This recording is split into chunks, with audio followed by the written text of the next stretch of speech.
Boa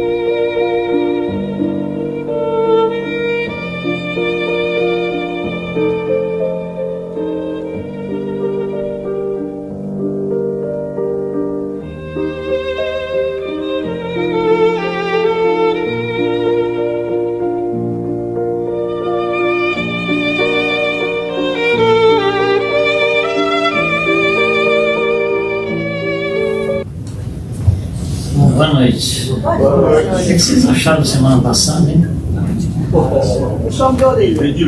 É porque eu estou perguntando porque acho que eu estou ouvindo algumas reclamações, não sei.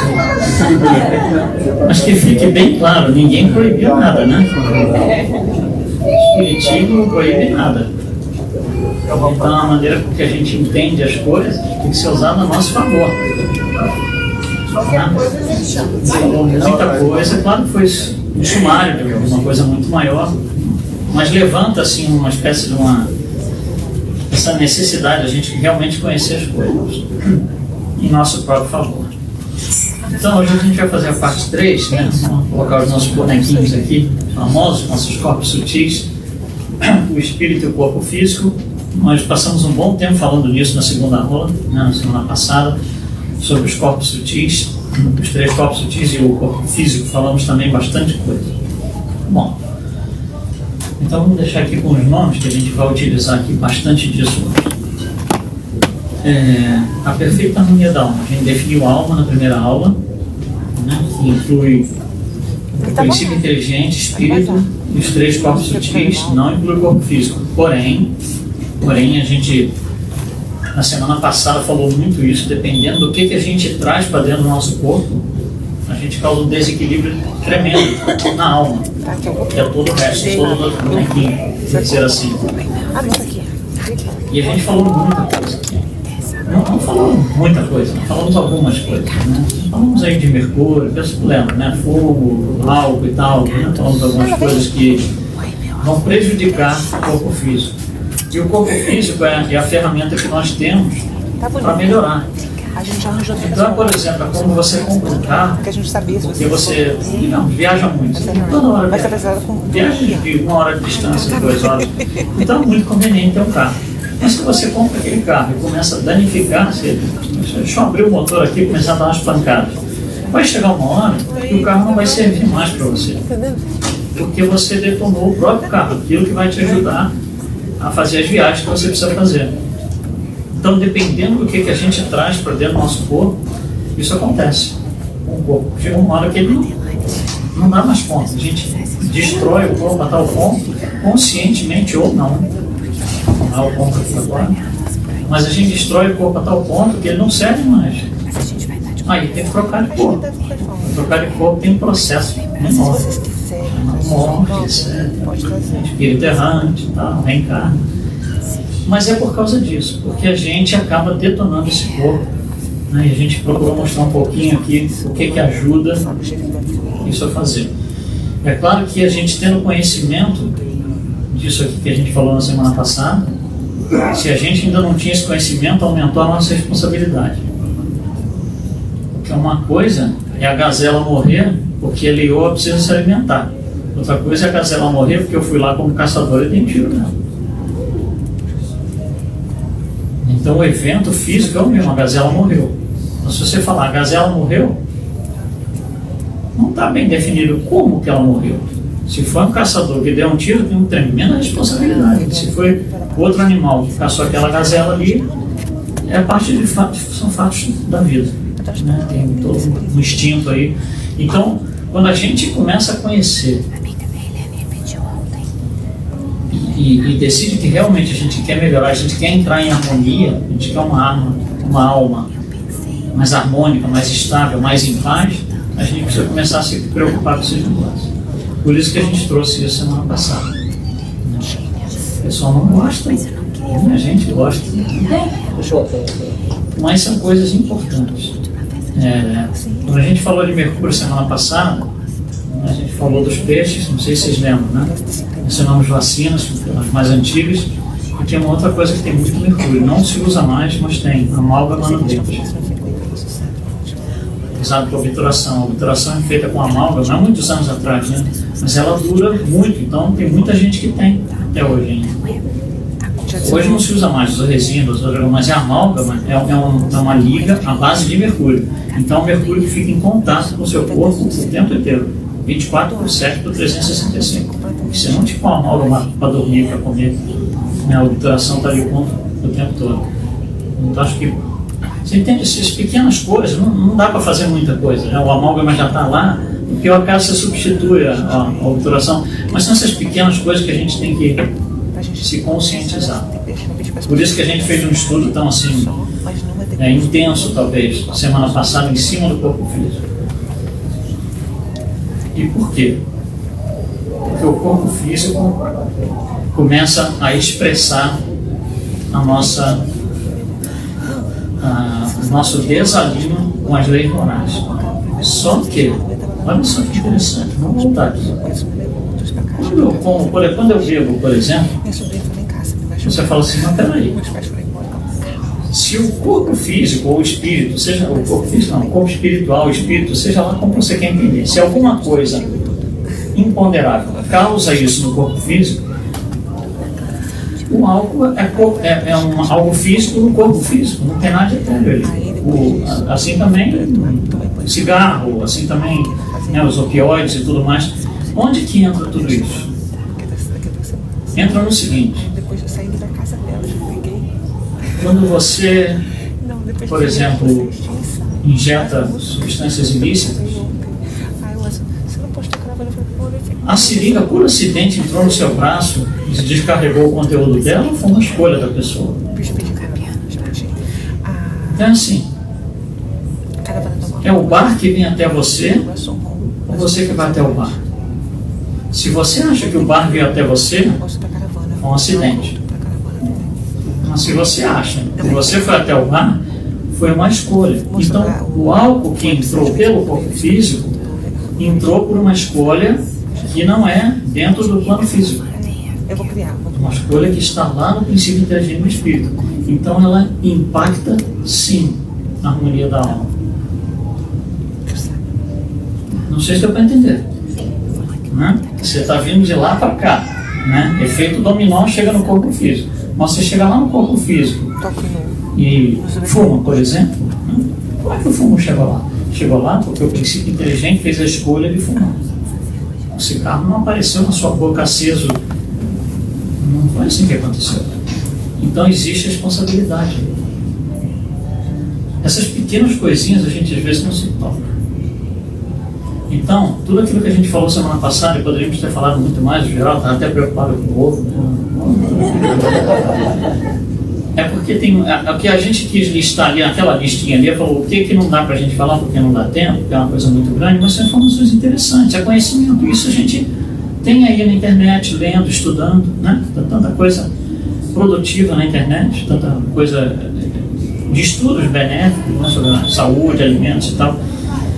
Mas então é isso. Então as nossas escolhas que vão de encontro às leis naturais, às leis morais, elas acabam nos causando o mal. Então nós somos os causadores do nosso próprio mal. Isso é dito para a gente de muitas formas diferentes, através dos livros, depois da codificação principalmente. Por que depois da codificação? Porque nós entramos num conhecimento científico tão grande, depois de 1920 mais ou menos, um passo tão acelerado, que quando Allan Kardec escreveu a codificação não se tinha esse conhecimento. Hoje é muito mais fácil da gente acompanhar, por exemplo, o que o André Luiz está falando na década de 90. E olha que a gente não entende tudo que ele falou. De vez em quando, descobrimos tal coisa, então por isso que o André Luiz falou aquilo. Então vamos tentar acompanhar o que a gente já tem conhecimento e dá para entender, dito por eles, não pela gente. Não é dito pelo Luiz Lima. Isso vem do André Luiz, que está do outro lado. Então vamos pegar algumas frases, algumas passagens que ele coloca em alguns dos seus livros aqui. A primeira passagem, em Missionários da Luz. Todos os órgãos são subordinados à ascendência moral. Isso é uma pancada. Para começar, já entrou de sola. Todos os órgãos, todos exclui quais? Nenhum. Nenhum órgão está isento disso, da ascendência moral. O que é ascendência moral? quem manda no órgão é a moral. Se ele está deteriorado, se ele está ficando danificado, não está funcionando direito, tem fundo moral isso daí. A gente pode não entender, pode não saber, mas que tem fundo moral tem. A gente vai procurar entender isso aí. Então, olha só, órgãos estão no corpo físico. E a moral está onde? Aqui, estou olhando aqui os nossos bonequinhos aqui. Onde está a moral? Olha só, moral não é matéria. Não tem nada a ver com matéria, moral. Então não pode estar no corpo físico nenhum dos 3 corpos sutis, porque eles ainda são matéria. Imponderável, mas ainda são matéria. Então a moral só pode estar num lugar, que é no princípio inteligente. Então, quando eu faço uma escolha que vai de encontro à moral, né, de Deus, a lei divina, é uma escolha consciente, de alguma forma. A gente pode não fazer essa escolha consciente. Como encarnado, a gente não acha que é consciente, mas a nível do espírito, foi uma escolha que a gente fez. E a gente tem a lei na nossa consciência. Então a gente sabe que está fazendo um erro, a nível de espírito. Então, ele continua, né? Ele fala aqui, quase sempre o corpo doente assinala a mente enfermiça. Por que quase sempre e não sempre? Porque existem acidentes. Existem acidentes. Então, quase sempre. Então, olha só. Então ele fala, assinala uma mente enfermiça. E aonde está a mente? A mente começa aqui, né? O corpo mental nos pensamentos. Então, quando o pensamento não está bom, mente enfermiça, quer dizer, mente doente, querendo ficar doente. Quando o pensamento não está bom, está negativo, está ruim, o que vai acontecer? Quem vai sofrer é o corpo físico. Né? Então a gente tem, todos nós temos de alguma forma algum tipo de questão estampada no nosso corpo físico, mais ou menos, que dura mais tempo, que dura menos tempo, mas todos nós temos, senão não estaremos aqui, que é um lugar para que isso aconteça. A organização fisiológica não vai além do vaso de barro. Organização fisiológica é fisiologia, corpo físico. Não existe organização fisiológica nos outros corpos, nem no espírito. Então, não vai além do vaso de barro. O vaso de barro é uma forma de falar o corpo físico. Dentro do molde pré-existente do corpo espiritual. Então, olha só. O que tem no corpo espiritual? Alguém lembra? Olha só, no mental é o pensamento. Alguém lembra o que tem no corpo espiritual? Sentimento. É a lei de causa e efeito, os débitos e créditos, é a contabilidade, a nossa contabilidade, todos os débitos, todos os créditos. E ali está a resultante da nossa contabilidade. Se eu tenho muitos débitos e poucos créditos, esse corpo espiritual está todo danado. Ou vice-versa, se eu tenho muito mais créditos do que débitos, esse corpo espiritual está melhor, mais bem harmonizado. Ainda que não 100%, mas está mais bem harmonizado. Então, o que ele está dizendo? Que o corpo espiritual é um molde. Ou seja, para que o corpo físico seja gerado, olha-se a lei de ação e reação, lei de karma, créditos e débitos. É tudo a mesma coisa. Então, jamais uma pessoa que tem um espírito, né, que está com o corpo espiritual debitado, vai ter um corpo físico perfeito. Então a gente vê certas pessoas que, né, estão lá na caridade e tal, não sei o que lá, nem assim todos eles têm corpo perfeito. Então você vê, por exemplo, Chico Xavier, um monte de problema muito clínico.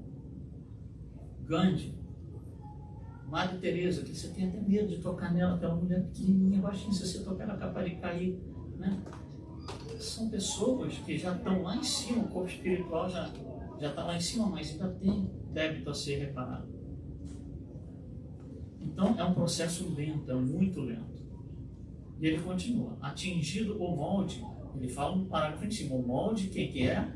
É o corpo espiritual. Então, quando o corpo espiritual é atingido, ou seja, quando tem uma nova entrada de crédito ou débito no corpo espiritual,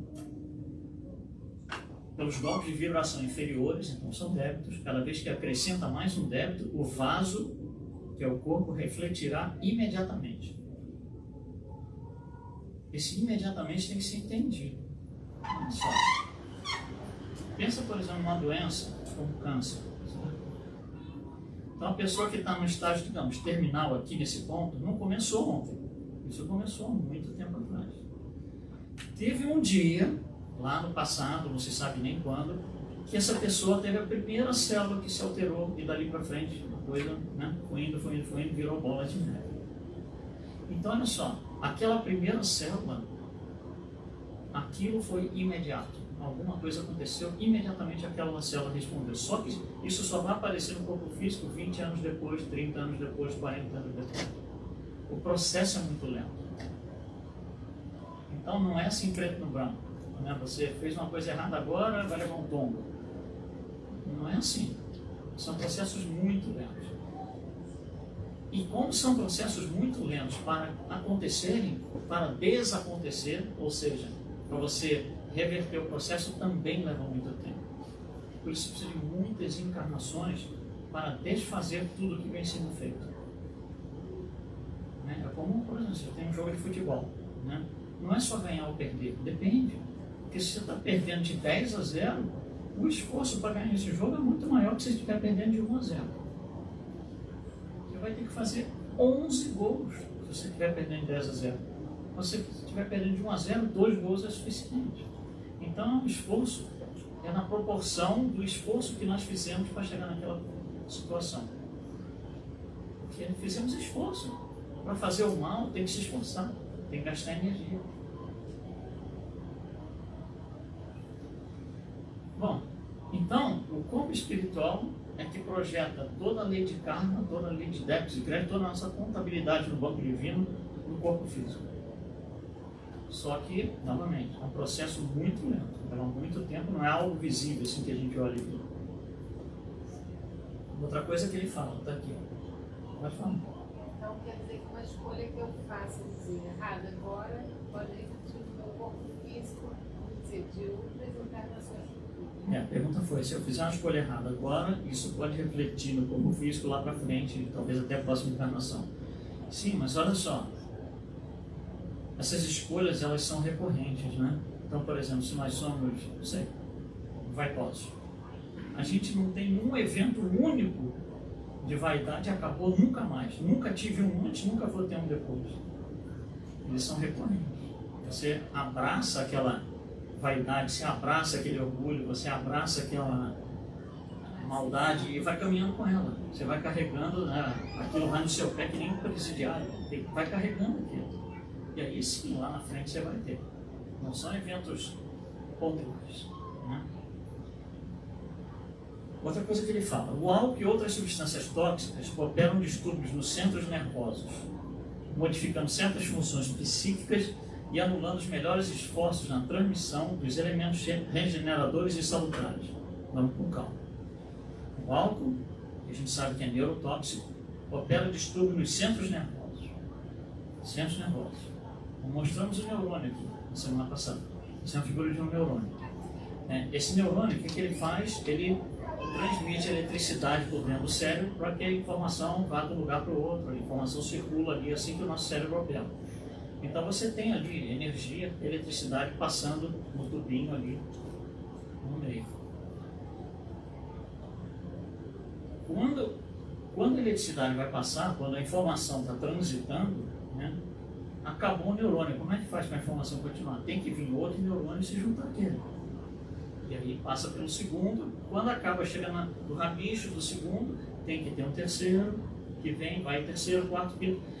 Quando acaba de passar aquela informação, tudo desmantela, tudo acaba. E forma-se nova, o que a gente chama de redes neuronais. Então é assim, um processo muito dinâmico, não é uma coisa assim impressionante. Né? Estamos falando disso daí de bilhões de vezes por segundo, de justaposição de neurônios, sai, entra e volta. Aí a gente falou que quando o próximo neurônio vai entrar ali para continuar o fluxo da informação, quando a gente olha naquele ponto de contato, não é exatamente um ponto de contato, porque não tem contato físico. É algo mais ou menos assim. Então a gente vê aqui a junção, ou a proximidade, melhor dizendo, entre dois neurônios. Do lado de cá um neurônio amarelo, do lado de lá um neurônio rosa. A informação admitindo que a informação vem da esquerda para a direita aqui na tela, então ela vem pelo neurônio amarelo, chega lá na pontinha, você tem aquelas bolinhas ali, são chamadas vesículas sinápticas. Ali dentro tem química. O nome dessa química é neurotransmissor. Tem vários elementos ali químicos, neurotransmissor. A eletricidade vem ali, o que faz? Abre essas vesículas. Tá vendo aqui que na pontinha vazou, porque abriu aquelas vesículas, vazou. Isso é química.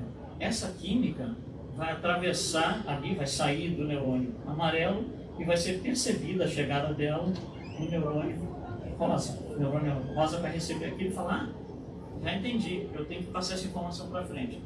Aí entra dentro do neurônio rosa, vira eletricidade de novo e vai até a ponta. E acontece a mesma coisa: sinapse, eletricidade, sinapse, eletricidade. Assim que é formada a rede neuronal. Bom, para quê? Né? Primeiro que a gente não vai conseguir explicar Deus. Né? Mas, qual que é a diferença entre um e o outro? Tudo que é objetivo está na parte elétrica. Né? Então, por exemplo, eu acho que eu dei esse exemplo semana passada. Chegar aqui e perguntar: o que é aquele negócio ali? Todo mundo vai falar: um piano. É uma coisa extremamente objetiva. Todo mundo responde uma coisa: o que é isso aqui? Um computador. Né? São respostas objetivas. Agora, se eu chegar e dizer assim: o que é isso aqui? Todo mundo responde computador. Eu pergunto assim: vocês acham que esse computador é bonito? Sim ou não? Aí complicou. Porque aí não é mais algo objetivo, é subjetivo, é percepção, não é mais fato. Então os fatos dependem da eletricidade dos neurônios, as percepções dependem da química. O álcool altera a química, altera os neurotransmissores, por isso que ele é chamado de neurotóxico. Então o que acontece? Quando você está alcoolizado, e às vezes não precisa estar muito, você não precisa estar nem muito alcoolizado, mas a sua percepção das coisas muda. Então coisas que eram ruins podem ser mais ou menos, pode ficar boas, ou ao contrário. Então a percepção muda com a alteração dos neurotransmissores, e o álcool faz isso. Lá nos neurotransmissores, ele é química, o álcool é química, que interage com a química dos neurotransmissores, muda tudo. Muda a nossa percepção. E aí fica legal subir na mesa, tirar a roupa e dançar, por exemplo. Né? O que é um absurdo em termos sociais, você jamais faria isso se não fosse por uma percepção alterada, porque os seus neurotransmissores estão todos condensados. Então, são pequenas coisas que a gente... E tem várias outras substâncias, todas as drogas ilícitas alteram a percepção, porque elas alteram neurotransmissores. Existe um monte de substâncias que fazem isso. É questão a gente estudar, pesquisar, não dá para falar tudo aqui, né? E acho que também nem sairia daqui vivo, né? Se a gente começar a falar muito... Bom, então de todos os males, de tudo que é ruim, a base está aqui, né? O orgulho, aquele que gera tudo. Então, se a gente olhar, seguindo Emmanuel, no livro Pensamento e Vida, se a gente olhar o nosso orgulhômetro, ele diz assim: o orgulhômetro ele vai passar por 4 estágios. E isso acontece não em uma vida encarnada, mas através das diversas encarnações. Isso vai varrendo encarnações uma após a outra, porque a gente nunca melhora, a gente nunca muda. Então, uma primeira assim, evidência de que a gente está muito orgulhoso lá para trás, isso daí já ficou lá para trás, são depressões nervosas. Então a pessoa começa a depressão nervosa, começa... é uma coisa horrível, né? Quando chega num ponto muito extremo. Num segundo estágio, ou seja, a bola de neve continua. Então, no segundo estágio, a pessoa começa a ter desequilíbrios emotivos, né? Altos e baixos das emoções, chora, ri. Entre a relação e a depressão, uma linha assim que você mal consegue definir, a questão de segundos. A bola de neve continua correndo, você chega no terceiro nível, que é a ulceração. A ulceração já é físico, você já entrou no corpo físico, já está destruindo as células do corpo físico. E finalmente, desfunção celular. O que é desfunção celular? É algo que chegou a tal ponto que as células não funcionam como deveriam. Isso é uma disfunção. Então, desfunção celular são doenças degenerativas. Doenças degenerativas. Tem várias aí, né? Câncer, diabetes, artrite, vai longe, Alzheimer, Parkinson. São desfunções celulares. Ou seja, as células estão lá, estão vivas, mas não estão fazendo o que elas deviam, estão fazendo outra coisa. É como se elas estivessem obedecendo a outro dono. Não é que as células estão mortas exatamente. Então, olha só, da mesma forma que o orgulho causa esse tipo de coisa, vários outros vícios causam outros tipos de coisas, são coisas conhecidas hoje. Então, por exemplo, toda pessoa que tem questões de ódio e ou mágoa não resolvidas, o que é não resolvido? Alguma coisa aconteceu há 35 anos atrás, você ficou com raiva daquela pessoa e às vezes nem é significativo. Você ficou com raiva daquela pessoa, 35 anos depois você fala de peito cheio, eu tenho raiva do fulano. Não foi embora, não está resolvido, porque você precisa ainda, aquilo ainda está, é parte do seu dia a dia, ainda está mentalizado, quase que materializado. Você é capaz de dar detalhes daquele dia. Não, porque o fulano estava usando roupa assim e tal. E qual foi a briga? Eu nem lembro. Mas olha só, né? Como é que marcou, como é que foi uma coisa que teve um impacto muito grande. Então essas questões de ódio e mágoa não resolvidas, elas acabam gerando câncer. De vários tipos, várias formas, depende da genética de cada um. Os casos não resolvidos de inveja acabam gerando problemas renais. Os casos não resolvidos de orgulho acabam gerando artrite. Olha só, então, por exemplo, quando a gente fala problema renal, não é pedra no rim. Pedra no rim é uma condição que acontece. O organismo vai formando, o rim não está funcionando direito. Parou de funcionar, precisa fazer, não sei, uma diálise, parou de funcionar. É nesse sentido, é desfunção celular. Né? Todo mundo, de alguma forma, pedra no rim, mais ou menos, quase que invisível ou não, isso é parte do funcionamento a longo prazo do rim. Nós estamos falando de desfunção celular. O rim não faz mais o que precisa. As juntas do corpo não operam mais como precisam, a tal ponto que eu não consigo dobrar o braço, a perna, o pé, etc. É isso que a gente está falando. Então, e a lista é muito grande, a gente poderia ficar falando um monte aqui. Mas está aqui, né? Isso aqui, hoje, isso é aceito com bons olhos, não vou dizer endossado 100%, mas aceito com bons olhos dentro da medicina. Principalmente quem está começando na medicina agora, né? Quem ainda não é a medicina clássica, quem já está lá na frente, já usa uma medicina clássica de 30, 40, 50 anos atrás, onde isso aqui não era conhecido.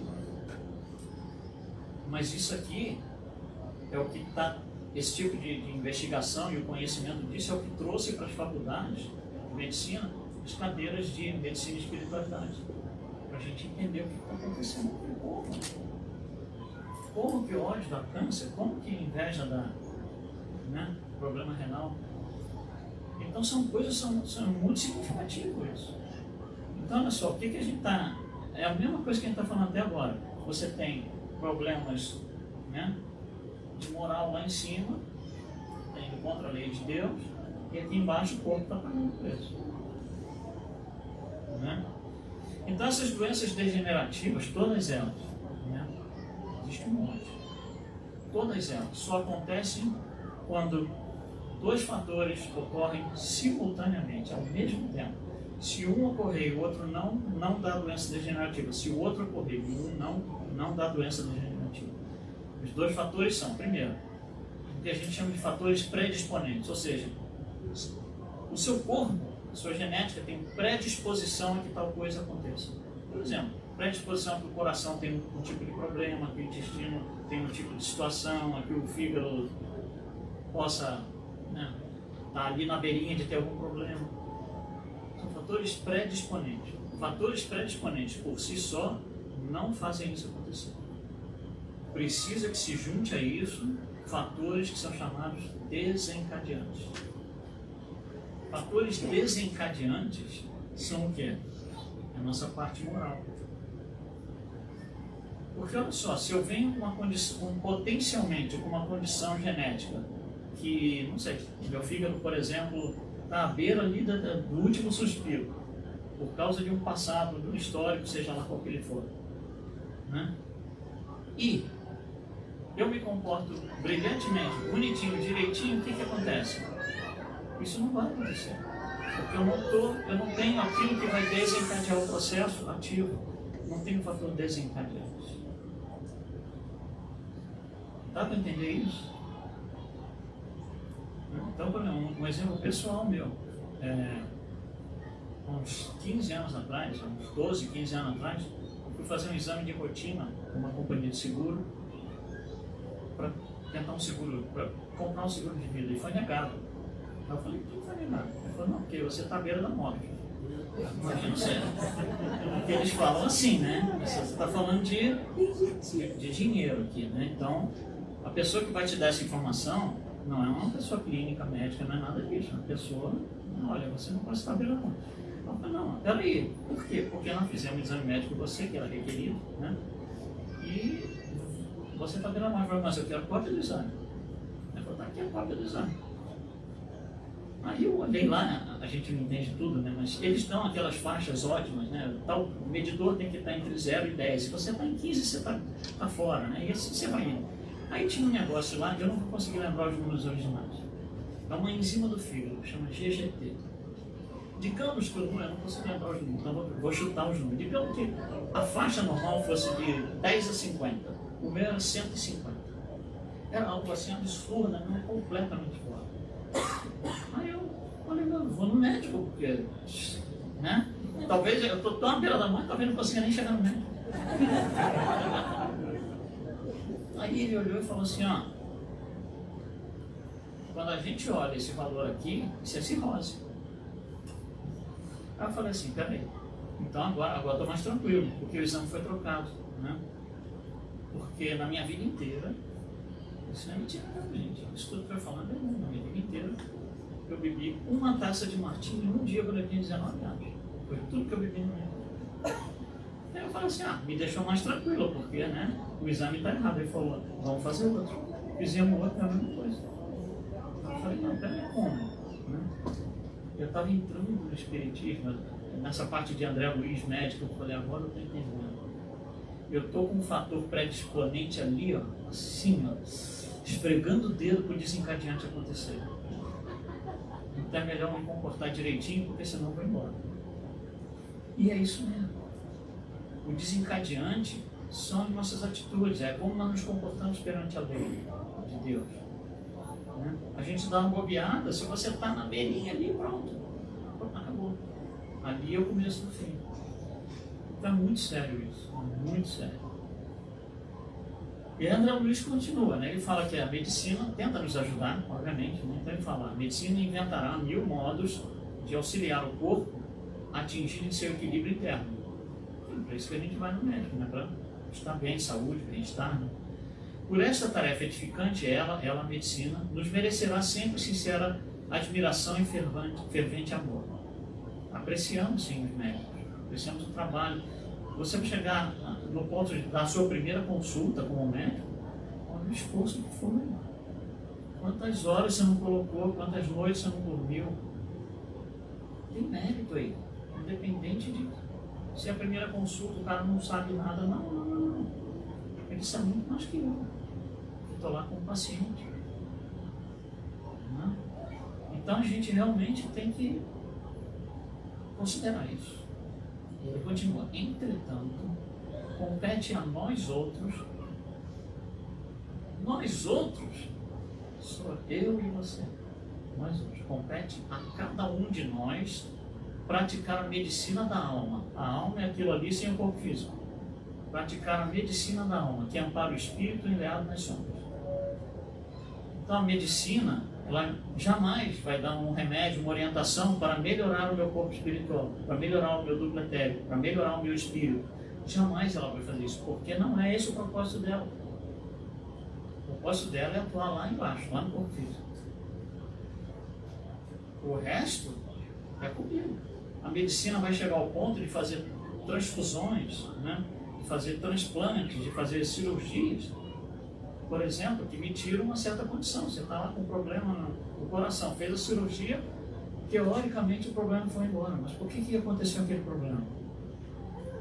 E se a real causa não for tratada, vai acontecer de novo.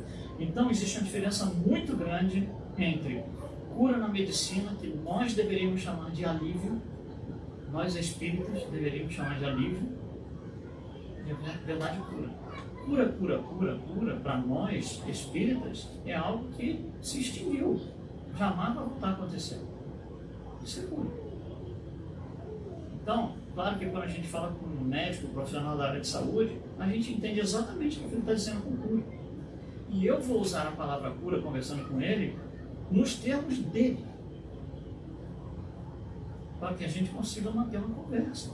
Agora, como espírita, a gente tem que entender a cirurgia aliviou, não resolveu nada em termos de cura, né? Porque eu posso me reinfectar, moralmente falando, em 10 minutos. Ou mais tempo, depende de cada um de nós. A doutora Marlene Nobre, que escreveu esse livro aqui, A Alma da Matéria, ela desencarnou em 2015, eu acho. Ela era médica, era presidente da Associação Médica Espírita do Brasil, uma pessoa assim, com conhecimento científico, médico, porque ela era médica altíssimo, grande estudiosa de André Luiz. Então, olha só, nós aqui, a maioria de nós, estou falando por mim pelo menos, tudo bem, André Luiz, a gente mostra um monte de coisa aqui interessante e tal, você consegue juntar um pouquinho de coisa, ele falou isso aqui, ele falou isso aqui, ele falou isso aqui, mas ela tem uma capacidade 1000 vezes maior do que a minha, pelo menos, do que a maioria de nós, de juntar esse pedacinho, porque tem todo um conhecimento clínico, médico, intracelular, interatômico que a gente não tem. Então ela escreveu esse livro, A Alma da Matéria. Então ela fala umas coisas muito interessantes que vêm de André Luiz em última análise. Nos envoltórios sutis, que são os 3 corpos sutis, reside a verdadeira causa das doenças. Isso a gente já viu. Somos herdeiros de nossas ações pretéritas, tanto boas quanto más. Ou seja, o corpo reflete aquilo que foi feito no passado. O karma está impresso no corpo causal. Nós falamos na aula passada, o corpo causal é o outro nome do corpo espiritual, mesma coisa. Olha só, o karma está impresso no corpo causal. O que é o karma? Débitos e créditos. É o balanço no banco divino, débitos e créditos. Eu fiz isso, vai ter consequência lá na frente. Eu fiz isso bem, vai ter consequência boa. Eu fiz isso de forma errada, vai ter consequência, não vai ser boa. Né? Então, tudo começa nos nossos corpos sutis. Estes registros do corpo causal, no corpo espiritual, ou seja, as entradas de débito e crédito, fluem para os demais corpos. Então, peraí, isso funciona sempre assim, né? De cá para lá. É um efeito dominó que vem daqui para cá. Então, fluem para os demais corpos. Então, depois do corpo espiritual, temos 2 corpos. O corpo etérico e o corpo físico. Então, né, esses registros, esses karmas aí, essas adversidades que a gente tem, os débitos, vão fluir para o duplo etérico e para o corpo físico. Continuando a frase. E terminam determinando o equilíbrio ou o desequilíbrio dos campos vitais e físicos. Campo vital. Lembra que a gente falou que no duplo etérico é onde está a vitalidade? Ali está a nossa vitalidade. Então, esses débitos que a gente tem, esses débitos morais, vão afetar a nossa vitalidade. O que é afetar a vitalidade? Eu venho com a quantidade pré-designada de fluido vital. Né? À medida que eu vou batendo cabeça com a lei moral, isso vai diminuindo. Então, nós estamos nos matando, ao estilo André Luiz, porque ele não sabia. Então, nós inconscientemente, ou pelo menos inconscientemente para ele, nós estamos nos matando cada vez que a gente faz algo desse tipo aqui que a gente está fazendo. Né? Ela continua. Nem todos os desequilíbrios físicos vêm de contas kármicas. Nem tudo vem do passado, de vidas passadas. Embora reflitam o estado espiritual do indivíduo, são gerados pela conduta atual. Tem muita coisa que a gente sofre nessa vida que é desta vida. No Evangelho segundo o Espiritismo, o Allan Kardec ele coloca um capítulo justamente sobre as causas das aflições. Tem causas que são lá de vidas passadas, mas tem causas que são dessa vida. Né? E ela fala aqui, os vícios da mente, conhecido como, tem vários nomes, egoísmo, orgulho, vaidade, etc., se constituem em causas de múltiplas doenças. Por que múltiplas? Por que ela está falando múltiplas? Porque ela está falando em vários vícios. Lembra que nós falamos, por exemplo, ódio dá câncer. Mas se eu tiver ódio e inveja, Há múltiplas condições, é isso que ela está falando, porque ela está listando orgulho, egoísmo, vaidade, tirania, etc.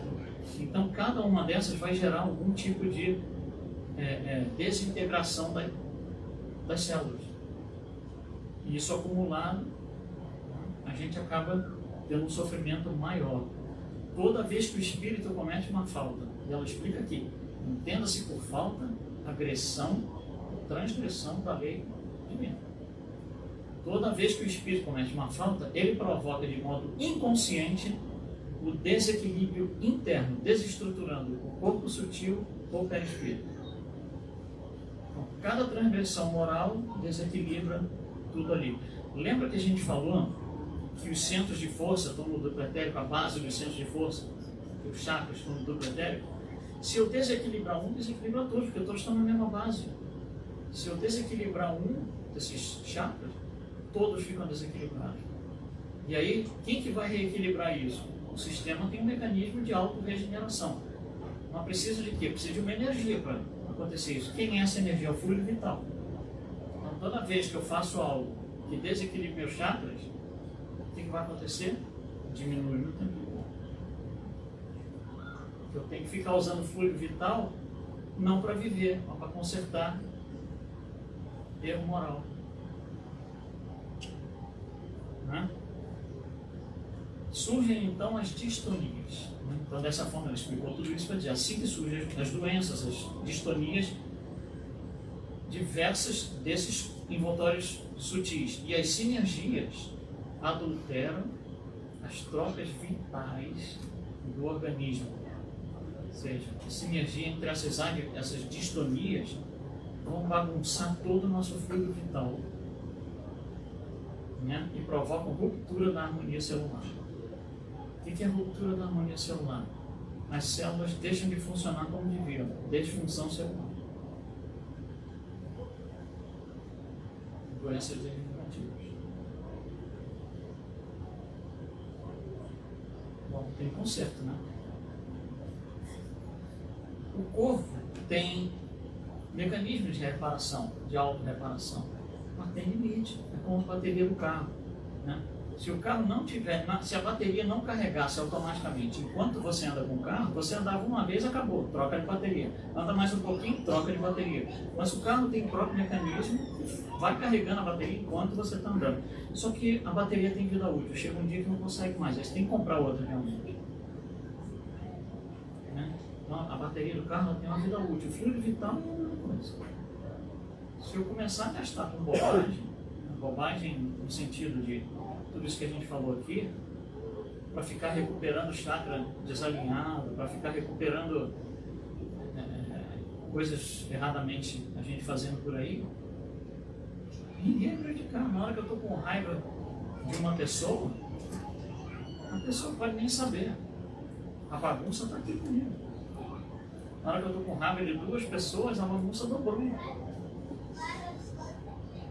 Na hora que eu tenho raiva de um grupo de pessoas, porque não tem o mesmo pensamento que eu, vai ficando complicado. É nesse sentido que o Espiritismo chama atenção. Bom, então, a gente viu que aqui começa tudo. O mau pensamento começa a bagunçar tudo, porque ele é o primeiro corpo sutil. Dali para frente vai tudo errado. Então, quando nós temos um mau pensamento, eu coloquei aqui em parênteses, socorre por infantilidade espiritual, imaturidade espiritual. Então, maior maturidade espiritual, melhor o pensamento. Menor maturidade espiritual, pior o pensamento. Então, os nossos pensamentos, quando estão desalinhados, quando são ruins, quando vão contra a lei de Deus, geram doenças morais. E são essas todas que a gente falou aqui agora, né? Egoísmo, ódio, vingança, etc, etc. São doenças morais, que ainda não chegou no corpo físico. Está na alma ainda, está aí nos corpos sutis. Está lá na lei de... está no corpo espiritual. Deixa eu anotar isso aqui como débito. Só que isso daí vai se projetar no corpo. Vai gerar doença física, como a gente viu, doenças degenerativas, né? Várias delas. Mas agora considera o seguinte. Não é fácil para ninguém. Você ter que ouvir de um médico, de um profissional de saúde, um diagnóstico de que você está, por exemplo, com uma doença degenerativa. E você tem seus dias contados. Não é fácil. Mas olha só, o pensamento espírita vai mais além disso. Então, você tem uma doença degenerativa. Por que você tem essa doença degenerativa? Porque teve um acidente moral. Não interessa qual é. Então, você teve um acidente moral, por isso você tem aquela doença degenerativa. E por que você teve essa doença moral? Porque o seu pensamento andou errado por aí. Aí, o que é um pensamento errado, né? Uma doença moral? É raiva, é vingança, tudo isso. Tudo isso que a gente colocou aqui. Egoísmo, ódio, né? Aí você recebe o diagnóstico. Na hora que você recebe o diagnóstico, qual é a primeira coisa que a gente faz? Fica com raiva.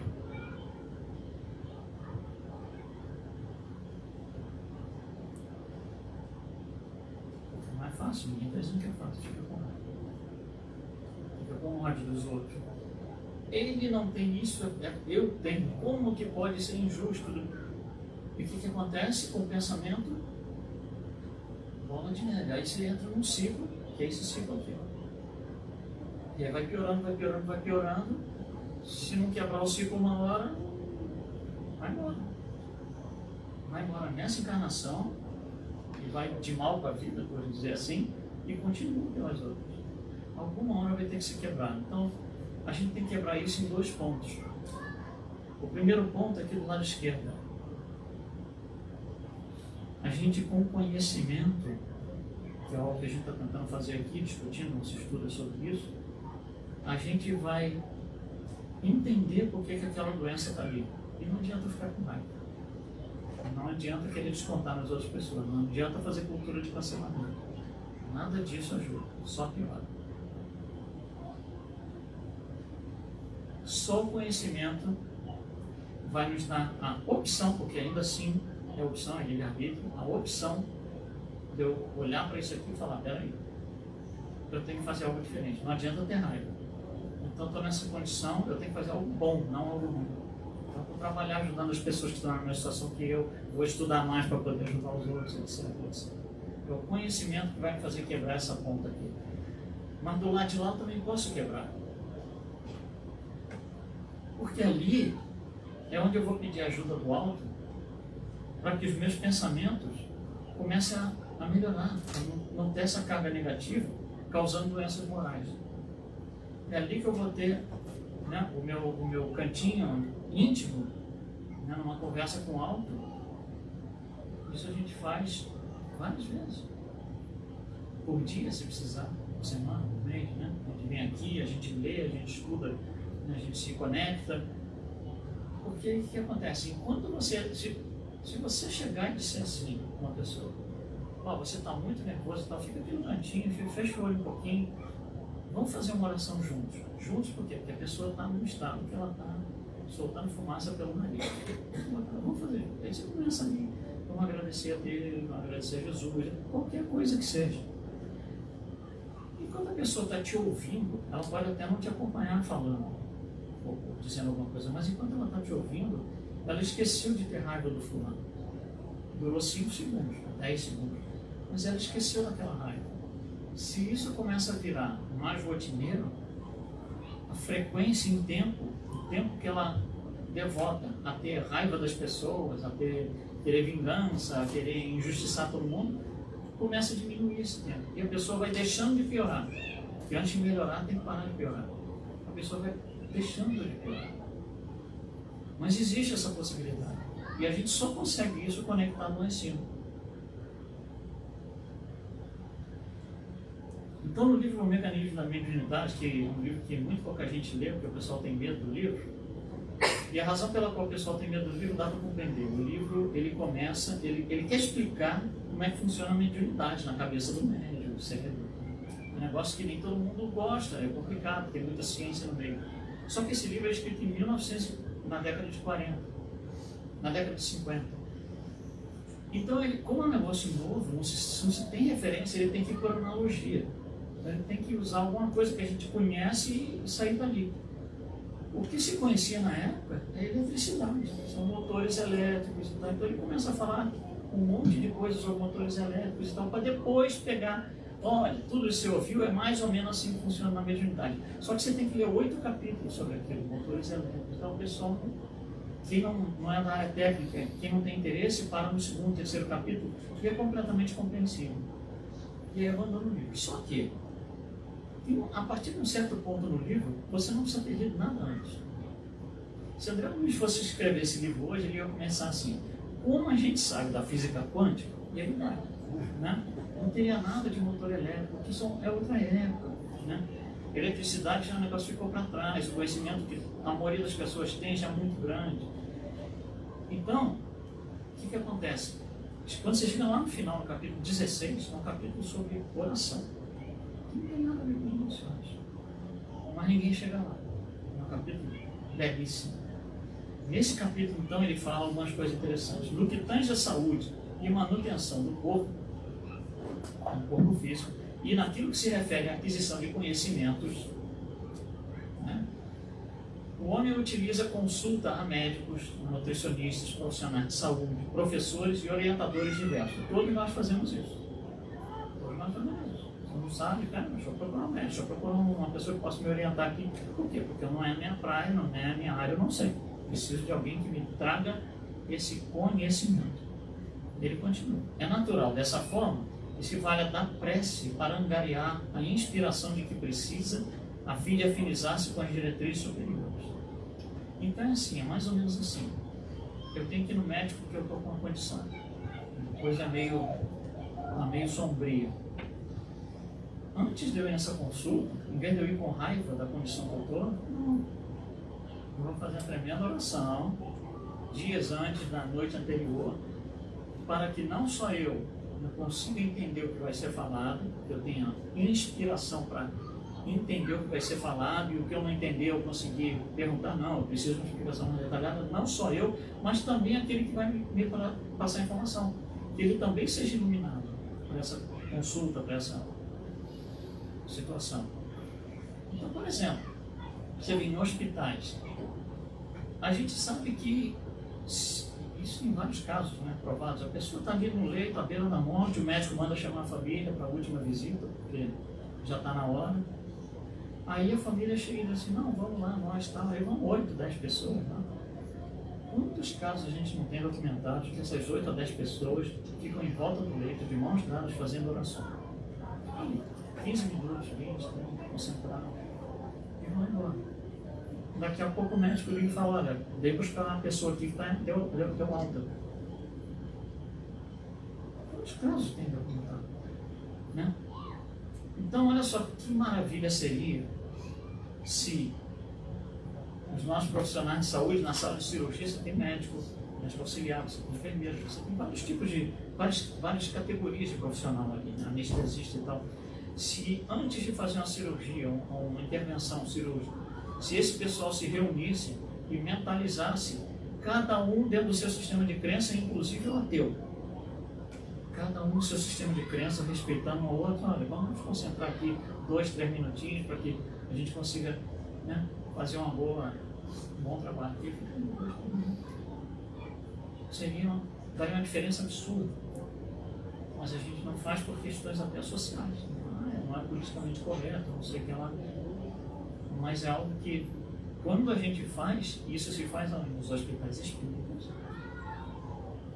a diferença é brutal. Ele continua: com a oração, a alma não apenas se predispõe a regenerar o equilíbrio das células físicas viciadas ou exaustas, né? Mas também reflete as sugestões iluminativas das inteligências desencarnadas mais nobres. Quando você está em oração, 2 coisas acontecem. No corpo físico, as células são tratadas, ou, né, se for necessário, recebe algum tipo de tratamento, mas também a gente é iluminado com conhecimento que vem do alto a talvez tomar uma direção diferente. Eu estou tentando fazer isso assim, assim, assim, eu vou tentar outra coisa. São sugestões que vêm do alto. E essas sugestões vêm muito através de orações.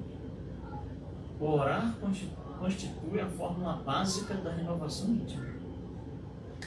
pela qual divino entendimento desce do coração da vida para a vida do coração.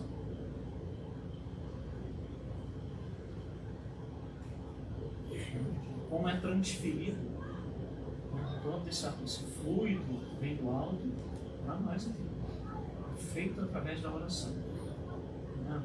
Não é o ponto aqui hoje, mas a gente explica em outra palestra diferente como que a oração entra dentro de cada célula do nosso corpo.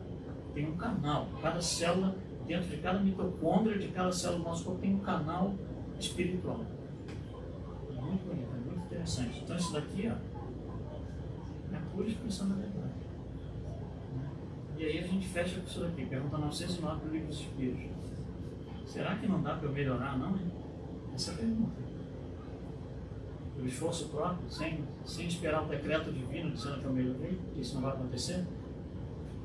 Será que dá para eu melhorar? Aí a resposta é, claro que dá. E com esforços insignificantes. Aí matou, né? Aí eu falei assim, quando eu li pela primeira vez, eu falei assim, tá meio estranho isso aqui. Tá meio estranho. Estou sendo enganado aqui. A Kardec está me enganando. Aí eu falei, eu vou fazer o seguinte, tem problema de tradução, pessoas às vezes escolhem uma palavra que não é exatamente a mesma, foi outra tradução. Aí, em vez de esforços muito significantes, eram esforços mínimos. Aí eu falei, peraí, 2 tradutores que não sabem nada de francês, deixa eu procurar um terceiro. Era a mesma coisa, eu falei, quer saber, eu vou olhar no francês. Fui lá no Livro dos Espíritos em francês, é exatamente isso aqui. Eu falei, o problema não é do livro nem da tradução, o problema é do leitor. Então, nas nossas aventuras em busca de conhecimento, né, a gente tem que ler, absorver, entender aquilo que não foi entendido, a gente tem que buscar mais informação, perguntar. O centro aqui, qualquer centro, vai ajudar, nos ajudar, porque uma pessoa que traz uma pergunta para qualquer um de nós aqui está ajudando a todo mundo. Então a pergunta não é necessariamente só para ela, está ajudando um monte de gente. Então o conhecimento passa a ser a alma de tudo, é aquilo que vai nos dar a perfeita harmonia da alma. Nós começamos com isso daqui, que é daí que vem o título de tudo. Faça os esforços da medicina, como devemos considerar a saúde? Ele diz ali, a saúde é a perfeita harmonia da alma. Da onde vem a perfeita harmonia da alma? Do perfeito alinhamento com as leis morais. Essas leis morais estão aqui, desde o tempo desse homem aqui, que já tinha um tablet, mas não é igual que hoje. Está aqui, ó. São só 10 linhas que tem ali. Das 10, talvez 9 a gente não compra. Obrigado, gente. Boa noite a todos. Até a próxima.